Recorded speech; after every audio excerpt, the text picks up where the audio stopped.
Basic सामानें थी वो यहाँ से गायब दिख रही हैं। आप देखिए सामने जो बेड था, बेड का वॉल तो दिख रहा है, लेकिन यहाँ के कर्मचारी ने बताया कि हाइड्रोलिक बेड था यहाँ पे, उस हाइड्रोलिक बेड को यहाँ से ले जाया गया है। इसके अंदर से सारे लाइट्स को खोल लिए गए हैं, एयर कंडीशन को खोल लिए गए हैं, महंगे जो सोफा सेट्स हैं उन सभी सोफा सेट को यहाँ से ले जाया गया है। बाहर में फाउंटेन था, फाउंटेन के लाइट्स को भी खोल लिया गया है। समझ सकते हैं भली भांति जिस प्रकार से तेजस्वी यादव जी की परवरिश हुई है, उनकी जो सोच है, जिस परिवार से आते हैं, जिस राजनीतिक दल से आते हैं, कि जब भी उनको मौका मिलता है वो सरकारी संपत्ति को लूटने में विश्वास रखते हैं। आधार पर तेजस्वी यादव जी ने आज इस आवास को खाली करने के बाद यहाँ की सरकारी संपत्ति को भी लूटने का काम किया है। बिहार में डिप्टी सीएम के बंगले को लेकर बवाल छिड़ गया है। दरअसल पटना के 5 देश रत्न मार्ग में उप मुख्यमंत्री का बंगला है और इस बंगले में पूर्व डिप्टी सीएम तेजस्वी यादव अभी तक रहते थे, लेकिन अब इस बंगले को डिप्टी सीएम सम्राट चौधरी को अलॉट कर दिया गया है।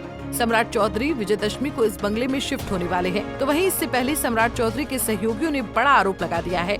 बिहार भाजपा के मीडिया इंचार्ज दानिश इकबाल ने बताया कि दुर्गा पूजा के शुभ अवसर पर इस बंगले में शिफ्ट होना है।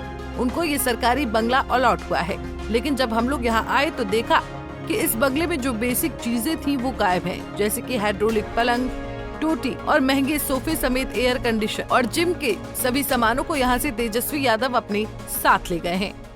देखिए, दुर्गा पूजा के शुभ अवसर पर डिप्टी सीएम श्री सम्राट चौधरी जी जो है यहाँ शिफ्ट होने वाले हैं। उनका ये सरकारी बंगला उनको आवंटित हुआ है, तो हम लोग यहाँ पे आए थे साफ सफाई और करवाने के लिए और यहाँ पे देखने के लिए। तो हमने देखा है कि किस प्रकार से यहाँ की जो सामानें थी, जो बेसिक सामानें थी वो यहाँ से गायब दिख रही हैं। आप देखिए सामने जो बेड था, बेड का वॉल तो दिख रहा है, लेकिन यहाँ के कर्मचारी ने बताया कि हाइड्रोलिक बेड था यहाँ पे, उस हाइड्रोलिक बेड को यहाँ से ले जाया गया है।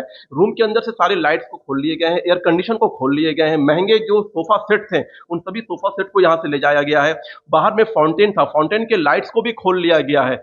बैडमिंटन कोर्ट बनाया गया था, बैडमिंटन कोर्ट के कारपेट को उखाड़ के ले जाया गया है। आप सामने देखिएगा कि यहाँ पे एक वॉश बेसिन था, यहाँ के कर्मचारियों ने बताया है, उस वॉश बेसिन को खोल लिया गया है। उसके जो टोटी होते हैं, जो हैंडल्स होते हैं जिससे पानी गिरता है, उस टोटी को भी यहाँ से खोल लिया गया है। तो ये दर्शाता है कि जो इस मकान में पहले रह रहे थे, ये मकान तेजस्वी यादव जी को एज ए उप मुख्यमंत्री आवंटित हुआ था। उसके बाद से वो नेता प्रतिपक्ष थे, तो लगातार इस मकान में रह रहे थे।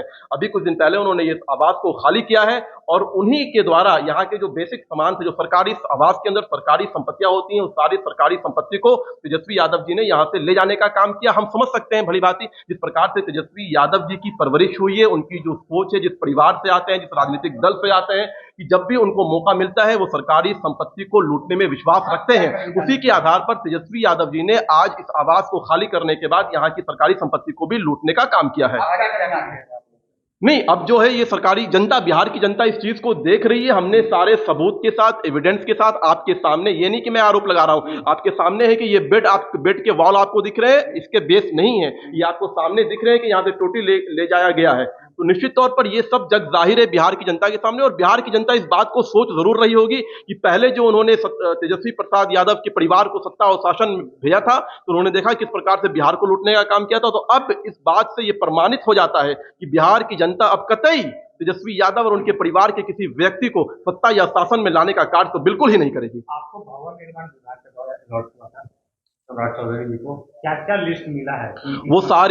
वो जो सारी सूची है, जो सारी लिस्ट है, वो आपको दे दी जाएगी भवन निर्माण के माध्यम से। आप मीडिया को बता दी जाएगी कि कौन सी चीज इनको दी गई है और कौन सी चीज जो है उसकी सूची बनी हुई है। लेकिन जब हम यहाँ पे आए हैं तो यहाँ के जो कर्मचारी हैं, जो यहाँ के जो लोग हैं, उन्होंने बताया है किस प्रकार से इस चीजों को, और साक्ष्य है, वो साफ दिख रहा है कि यहाँ के सामानों को उखाड़ करके यहाँ से ले जाने का काम किया गया है। वहीं बीजेपी के इस आरोप पर आरजेडी नेता शक्ति सिंह यादव जमकर भड़के और कहा कि भ्रम में ना रहे, न्यायालय में जाना पड़ेगा और साबित करना पड़ेगा कि क्या क्या चीज गायब है।